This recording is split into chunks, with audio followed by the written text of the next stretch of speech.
Bismillahirrahmanirrahim. Assalamualaikum warahmatullahi wabarakatuh. InsyaAllah pada hari ini kita akan sambung ataupun kita akan belajar unit yang kelima, perkara yang membatalkan iman. Perkara yang membatalkan iman. Iman ni ialah kepercayaan dalam hati, keyakinan dalam hati kita tentang wujudnya Allah SWT, besarnya Allah SWT, Tuhan yang menjadikan segala alam, Tuhan yang wajib kita ibadati, kita sembahyang, kita beribadah kepadanya, dan tidak melakukan syirik kepadanya. Itu secara ringkasnya berkaitan dengan iman, kepercayaan dalam hati kita. Okey, pada awal tajuk ni, buku ni telah memberi satu doa, iaitu Allahumma ahyina bil iman wa amitna bil Allahumma amitna bil iman, Allahumma ahsyurna bil iman wa adkhilnal jannata ma'al iman. Ini doa biasanya dibaca selepas daripada solat. Maksudnya, ya Allah, hidupkan kami dengan iman, ya Allah, matikan kami dengan iman, ya Allah, bangkitkan kami dengan iman, dan masukkan kami ke syurga-Mu dengan iman. Maksudnya keyakinan dalam hati kita, keyakinan yang betul, macam tadi juga. Okay. Okey, kita pergi kepada maksud iman.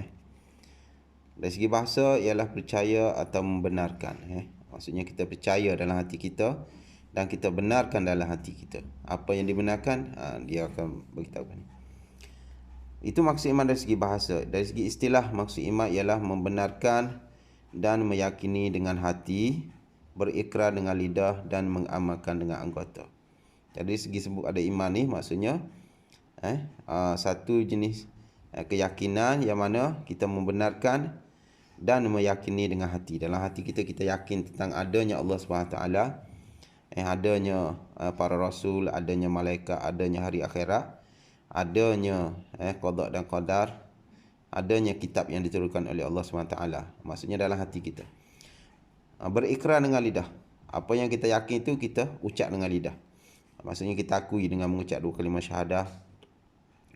Dan mengamalkan dengan anggota. Maksudnya segala arahan Allah SWT diamalkan seperti sembahyang, puasa, zakat dan sebagainya.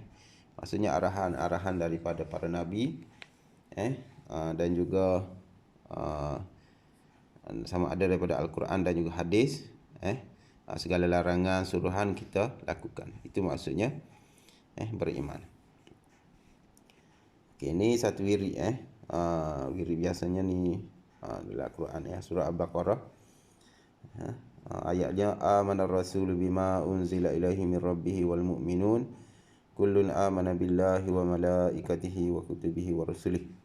Maksudnya Rasulullah sallallahu alaihi wasallam telah beriman dengan apa-apa yang diturunkan kepadanya daripada Tuhannya. Dan juga orang-orang yang beriman, semuanya beriman kepada Allah, malaikat, kitab, malaikatnya, kitabnya dan rasulnya. Ini sebahagian daripada rukun iman, beriman kepada Allah, malaikat, kitab dan juga rasul.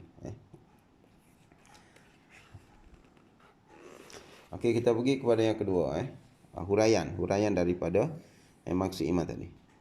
Orang yang beriman ialah orang yang mengakui keesaan Allah SWT dengan lidahnya.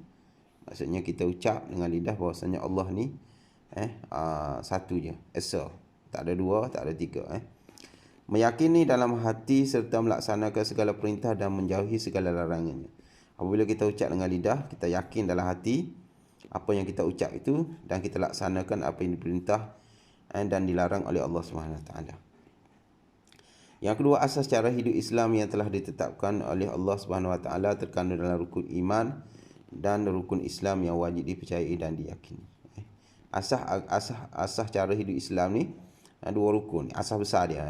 Pertama rukun iman, 6 rukun, dan rukun Islam 5 rukun. Itu asas kepercayaan. Banyak lagi perlu kita percaya dan yakinnya, tapi itu sebagai asas. Yang ketiga, orang Islam yang tidak mempercayai dan tidak meyakini satu daripada rukun-rukun tersebut dianggap terkeluar daripada Islam atau menjadi murtad. Jadi asas Islamnya 6 rukun iman, 5 rukun Islam tu wajib kita percaya dan yakin. Kalau kita tak percaya salah satu daripada rukun tersebut, maka kita terkeluar daripada Islam. Jadi kufur lah. Yang keempat, iman boleh terbatal apabila seseorang melakukan perkara yang boleh membatalkannya.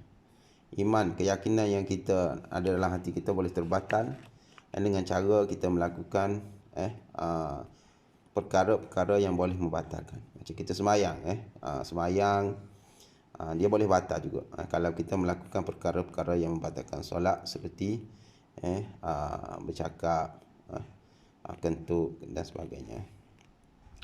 Perkara yang membatalkan iman ini berlaku melalui i'tikad, perbuatan dan perkataan. Perkara yang boleh membatalkan iman kita ni boleh berlaku melalui i'tikad kita, kepercayaan kita dalam hati. Sebelum ni kita percaya, lepas tu kita tak percaya. Itu maksudnya. Perbuatan. Kita tak percaya tentang perbuatan. Contohnya perbuatan solat tu kita tak percaya, kewajipan solat dan sebagainya. Dan perkataan, melalui perkataan kita. Kita ucap. Orang Islam mesti berusaha menjauhi, contohnya, perkara yang membatalkan iman ini berlaku melalui i'tikad, keyakinan, perbuatan. Contohnya kita pergi sembah kubur, sujud kepada berhala, itu perbuatan boleh terbatal. Okey, itu contoh. Saya ulang balik. Yang kena, orang Islam mesti berusaha menjauhkan diri daripada melakukan perkara yang membatalkan iman. Jadi kita sebagai seorang Islam mesti jauhkan diri kita daripada melakukan, berbuat perkara-perkara yang boleh membatalkan iman. Okay. Perkara yang membatalkan iman, dia ada sebelum ni kita jaga iman ni boleh terbatal melalui i'tikad, perbuatan dan perkataan. Sebelah sini dia hurai dengan i'tikad, bagaimana iman itu boleh terbatal melalui i'tikad, bagaimana iman itu boleh terbatal melalui perkataan, dan juga bagaimana iman itu boleh terbatal melalui perbuatan. Ada 3, 1, 2, 3. Okey, kita pergi kepada yang pertama dulu. Maksudnya iman, batal iman boleh berlaku dengan cara beriktikad. Okey, antaranya ialah ragu dengan syariat dan hukum Islam. Kita ragu tentang hukum Islam, syariat Islam yang dibawa oleh Nabi SAW, kita ragu, kita tak percaya. Apa yang disebut dalam Al-Quran dan juga apa yang disebut dalam hadis, wajib kita percaya. Kalau kita tak percaya, maka terbatal iman kita. Yang kedua, batal juga iman melalui i'tikad, iaitu berniat dan keluar daripada Islam. Niat nak keluar daripada Islam, nak masuk agama lain, batal tu. Percaya dan yakin ada Tuhan yang lain selain Allah Subhanahu Wa Taala. Yang seterusnya, meyakini bahawa alam ini terjadi dengan sendirinya. Kita yakin bahawasanya alam ni jadi dengan sendiri, tak ada pencipta dia. Batal juga iman kita, kosong. Percaya dan yakin bahawa Allah SWT bersifat sama dengan makhluk lain. Yang kita percaya dan yakin bahawasanya Allah ni sama juga dengan manusia yang lain, ada tangan, ada kaki, sama juga macam tangan manusia, kaki manusia, tak boleh. Itu maksudnya batal iman, mensyirikkan Allah SWT. Okey, yang seterusnya, perkara yang batalkan iman melalui perkataan. Okey. Mencela Allah SWT, Al-Quran dan hadis. Kita cela Allah SWT, sama ada dengan perkataan-perkataan yang tak sepatutnya. Yang kedua, mengubah ayat Al-Quran atau hadis dengan perkataan. Kita ubah ayat Al-Quran. Okay. Yang seterusnya, menyanyikan lagu-lagu yang bertentangan dengan akidah. Lagu-lagu mensyirikkan Allah SWT, lagu-lagu pemujaan patung dan sebagainya. Bersumpah dengan nama selain Allah SWT, dan juga mengubah atau mempermainkan hukum Allah, seperti menolak kewajipan salat fardu dan menutup aurat. Kita kata salat fardu ni tak wajib, ataupun kita kata menutup aurat ni bukannya suruhan Allah. Ini saja-saja je ulama-ulama bagi tahu.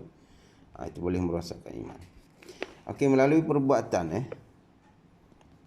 perbuatan kita, maksudnya seseorang tu melakukan benda ni. Antaranya ialah sujud kepada makhluk selain Allah Subhanahu Wa Taala, seperti sujud kepada manusia atau batu. Kita melakukan perbuatan sujud kepada manusia. Sujudlah, sujud macam kita sembahyang.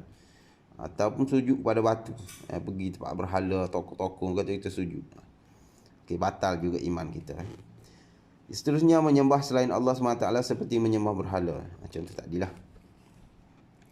Yang seterusnya menghina Al-Quran seperti mengubah, memijak atau mencapakkannya. Al-Quran ni tak boleh kalau kita pijak dengan sengaja ataupun kita campak untuk menghina dia dengan sengaja, maka boleh merosakkan iman kita. Yang seterusnya menyertai upacara keagamaan agama lain seperti upacara penyucian dosa. Kita ikuti acara keagama-agama lain. Contohnya kita pergi upacara keagama-agama Hindu, kita pergi belarak sekali. Kita hadir dan kita belarak dan melakukan perkara-perkara yang sama mereka lakukan, maka juga boleh merosakkan iman. Yang seterusnya memakai lambang mana-mana agama dan meyakini kebenarannya seperti memakai salib. Kalau kita sengaja pakai salib, maka boleh merosakkan iman kita. Okey, itu 3 cara ataupun 3 perkara. Kalau kita melakukan salah satu daripada 3 cara ni dengan contoh-contoh yang diberi, maka boleh merosakkan iman dan membatalkan iman. Okey, untuk ni saya harap kamu jawab soalan ni lah. Dalam buku modul ni dia ada dah. Saya suruh bagi contoh je. Contoh-contoh ni i'tiqad, perkataan dan juga perbuatan. Kamu senaraikan sini contoh-contoh. Contoh-contoh bagaimana jenis perbuatan yang membatalkan iman melalui i'tiqad, melalui perkataan dan juga melalui perbuatan.